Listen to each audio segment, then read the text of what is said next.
Hello friends, I welcome you all in my YouTube channel. आज हम discuss करने जा रहे हैं एक नए टॉपिक के बारे में जिसका नाम है SCO means Shanghai cooperation organisation. It is an intergovernmental international organisation. यह एक इंटरगवर्नमेंटल इंटरनेशनल ऑर्गेनाइजेशन है। Intergovernmental means between more than one governments. So it is a political, economic and military organization that aims at maintaining peace, security and stability in the region. यह एक ऐसा organisation है जिसका आप कह सकते हैं जो एम है वो है पीस, सिक्योरिटी एंड स्टेबिलिटी को मेंटेन करना रीजन में। ठीक है, ये किस प्रकार का ऑर्गेनाइजेशन है? तो यह एक पॉलिटिकल, इकोनॉमिक और मिलिट्री ऑर्गेनाइजेशन है। मीन्स इस ऑर्गेनाइजेशन में ये तीनों कैरेक्टरिस्टिक्स शामिल है। ओके, दैट्स वाई हम इसे कह सकते हैं यह एक पॉलिटिकल भी है, इकोनॉमिक भी है और एक मिलिट्री ऑर्गेनाइजेशन भी है। ठीक है, अब हम बैकग्राउंड समझते हैं कि यह ओरिजिन में कैसे आया। ठीक है, इट वॉज फाउंडेड इन संघाई। इसका जो फाउंडेशन हुआ वह संघाई चाइना में हुआ ऑन 15 जून 2001 में।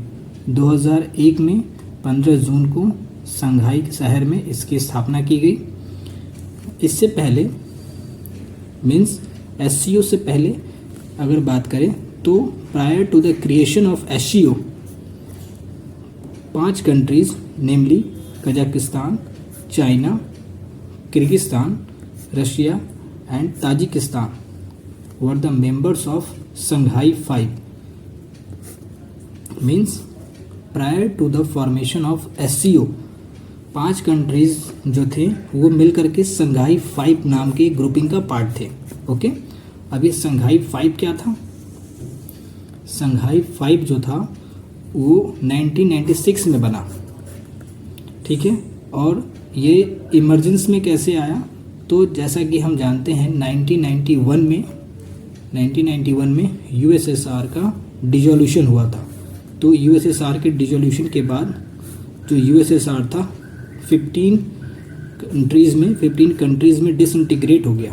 तो उन 15 कंट्रीज़ में से कुछ कंट्रीज़ जिनके बॉर्डर चाइना से जिनके बॉर्डर मिलते थे वो कंट्रीज़ क्या किए, एक संघाई 5 नाम से एक ग्रुप फॉर्म किए जिसमें उन्होंने क्या किया, a series of border demarcation and demilitarization talks start करना शुरू कर दिया चाइना के साथ। और इस चाइना के साथ इन्होंने जब ये टॉक्स स्टार्ट किया तो इसी टॉक्स को कलेक्टिवली कहा जाने लगा संघाई 5 के नाम से। ठीक है, इस टॉक में, इस डिस्कशन में जो कंट्रीज थे वो चाइना थे और 4 और फॉर्मर सोवियत रिपब्लिक्स थे जिनके नाम आपने यहाँ पर देखा, जो पहले संघाई 5 मिलके इन्होंने संघाई 5 बनाया। जैसे चाइना तो था ही, और ये 4 ऐसे कंट्रीज थे जो पहले USSR के अंडर में थे। ठीक है, तो इन सभी कंट्रीज ने मिलकर के बॉर्डर इश्यूज को सॉल्व करने के लिए कि आगे चल के बॉर्डर से रिलेटेड कोई टेंशन ना हो, इस वजह से इन्होंने एक ग्रुपिंग की फॉर्मेशन की। ठीक है, after the inclusion of Uzbekistan 2001 में क्या हुआ कि उज्बेकिस्तान को एज अ मेंबर इस ऑर्गेनाइजेशन का मेंबर बनाया गया। ठीक है, तो इस ग्रुपिंग को संघाई 5 से नाम चेंज करके रख दिया गया SCO। ठीक है, इसका नाम चेंज करके SCO रख दिया गया। ठीक है, संघाई कोऑपरेशन ऑर्गेनाइजेशन। तो ये था बेसिक इंट्रोडक्शन अबाउट SCO। इसके बाद क्या हुआ 2001, जैसा कि हमने यहाँ पढ़ा कि 2001 में उज्बेकिस्तान को एज अ 6th मेंबर शामिल किया गया इस ग्रुपिंग में और इसका नाम चेंज करके SCO रखा गया। ओके, फिर 2002 में क्या हुआ, SCO के जो चार्टर थे वो साइन किए गए और 2002 में SCO का चार्टर साइन किया गया और वो फोर्स में आया 2003 में। फिर 2017 में इंडिया एंड पाकिस्तान इसके मेंबर्स बनते हैं। ओके, इंडिया एंड पाकिस्तान इनके मेंबर्स बनते हैं इन 2017। Next, in September 2021 it was announced that Iran would be a full member of SCO, means Iran would become a full member of SCO। 2021 सितंबर में यह announce किया गया कि ईरान जो है SCO का एक फुल मेंबर बनाया जाएगा। ठीक है, तो सबसे पहले हम यह समझ लेते हैं कि SCO में कितने मेंबर्स हैं और कौन कौन इसके मेंबर्स हैं। ओके,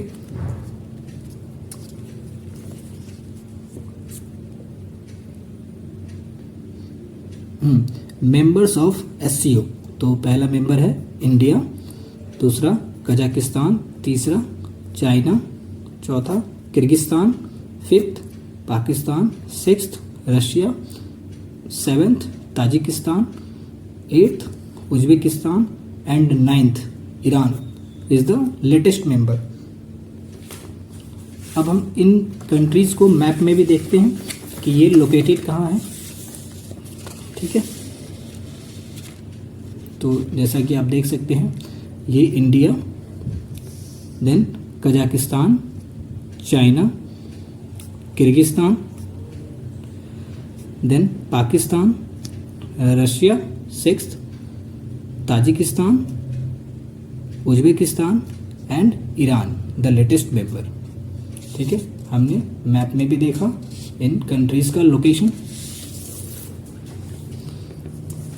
एक चीज़ जो नोट करने लायक है यहाँ पे वो है कि Iran is the new member of SCO। It was added recently in the year 2022 as in the year 2021 it was decided और it was announced that Iran would become a full member.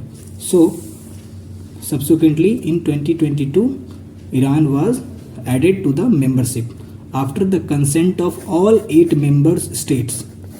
सभी 8 countries के consent के बाद Iran को as a member admit किया गया। Earlier Iran was an observer to SCO। अब ये ऑब्जर्वर क्या होता है इसे भी समझेंगे अभी। तो before becoming member Iran was an observer to the SCO।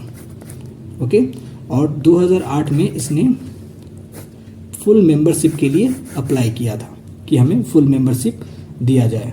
Okay, तो 2022 में यानी कि 2022 में ईरान एक मेंबर बना SCO का। तो 2023 से ईरान जो है एज अ फुल मेंबर वो SCO को अटेंड करेगा, जो समिट इंडिया में होने वाली है in the month of July 2023। तो यहाँ पर आप एक चीज़ जान गए कि 2023 का जो समिट है वो इंडिया होस्ट कर रहा है।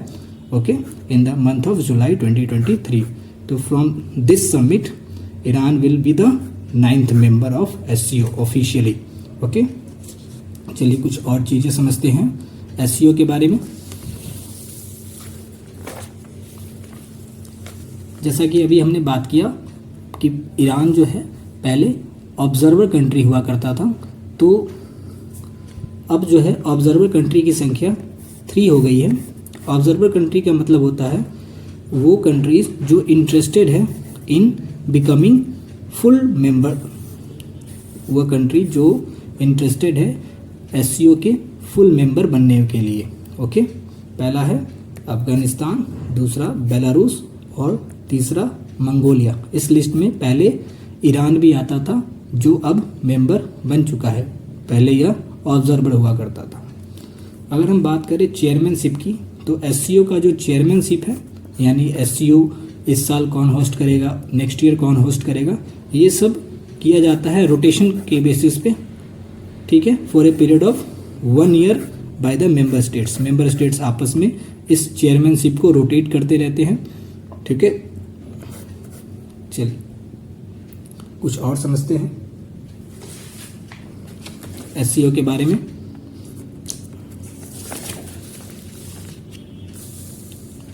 SCO का सिग्निफिकेंस क्या है, SCO क्यों इम्पॉर्टेंट है। SCO में जो 9 कंट्रीज़ हैं वो कवर करते हैं over 40% of global population. Global population की 40% जो पॉपुलेशन है वो SCO कंट्रीज़ के अंदर में ही है, और 30% ऑफ ग्लोबल जीडीपी का 30% एससीओ कंट्रीज ही कैरी आउट करती है। ओके, और कभी कभी इसको एज अ काउंटर पार्ट भी देखा जाता है नाटो का। नाटो के बारे में भी हम अपने नेक्स्ट वीडियो में पढ़ेंगे। नाटो का फुल फॉर्म है North Atlantic Treaty Organisation, North Atlantic Treaty Organisation. तो इसके बारे में भी हम अपने नेक्स्ट वीडियो में पढ़ेंगे।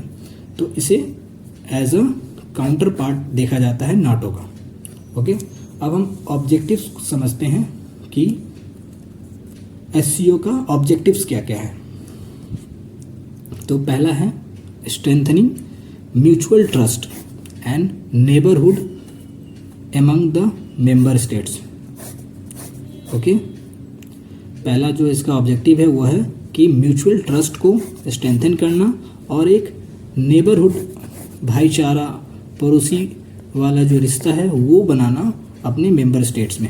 ओके, आपस की कंट्रीज़ में ट्रस्ट डेवलप किए जाएं, तो ये इसका एक प्राइमरी ऑब्जेक्टिव है। दूसरा, promoting effective cooperation in the field of politics, trade and economy, research and technology and culture. इन सभी एरियाज़ में कोऑपरेशन प्रमोट किए जाएं, जैसे कि पॉलिटिक्स के क्षेत्र में, एरियाज़ में, ट्रेड एंड इकोनॉमी के एरिया में, रिसर्च एंड टेक्नोलॉजी के एरिया में और कल्चर के एरिया में। Next, enhancing ties in education. हमारे टाइज जो है वो डेवलप हो, इन्हांस्ड हो किस फील्ड में, एजुकेशन के फील्ड में, एनर्जी के फील्ड में, transportation, tourism, environmental protection.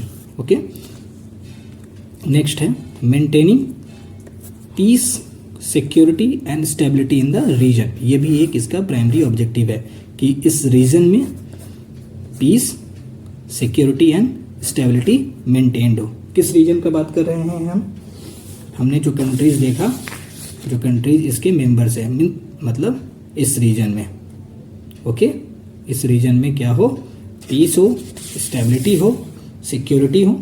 Okay, अब हम कुछ और फैक्ट को समझते हैं जो एससीओ से रिलेटेड है, वो समझते हैं।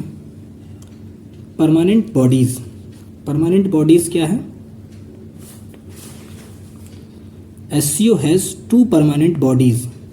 एससीओ में 2 परमानेंट बॉडीज हैं। पहला है द एससीओ सेक्रेटरीट। पहला है SCO secretariat. It is based in Beijing.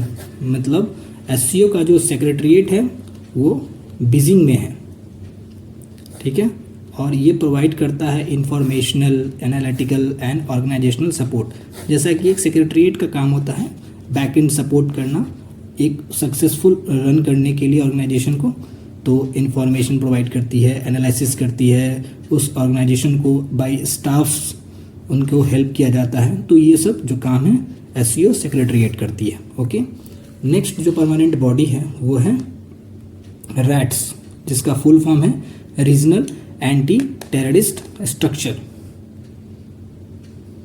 Okay, इसका फुल फॉर्म है रीजनल एंटी टेररिस्ट स्ट्रक्चर। ये क्या है? यह एक परमानेंट बॉडी है एससीओ की। यह एक परमानेंट बॉडी है एससीओ की और इसका हेडक्वार्टर है ताशकंद, उज्बेकिस्तान में। ठीक है, इसको क्यों इस्टेब्लिश किया गया था? तो इसको इस्टेब्लिश किया गया था to combat terrorism, separatism and extremism. ठीक है, इन चैलेंजेस को टैकल करने के लिए इस बॉडी को इस्टेब्लिश किया गया था under the ambit of SCO. ठीक है, कि हम अपने रीजन में टेररिज्म, सेपरेटिज्म और एक्सट्रीमिज्म को कॉम्बैट करें, उनसे लड़े। ओके, तो ये था एससीओ के बारे में। अपने नेक्स्ट वीडियो में हम किसी अदर इम्पॉर्टेंट रीजनल ऑर्गेनाइजेशंस और फोरम के बारे में पढ़ेंगे। तब तक के लिए थैंक यू।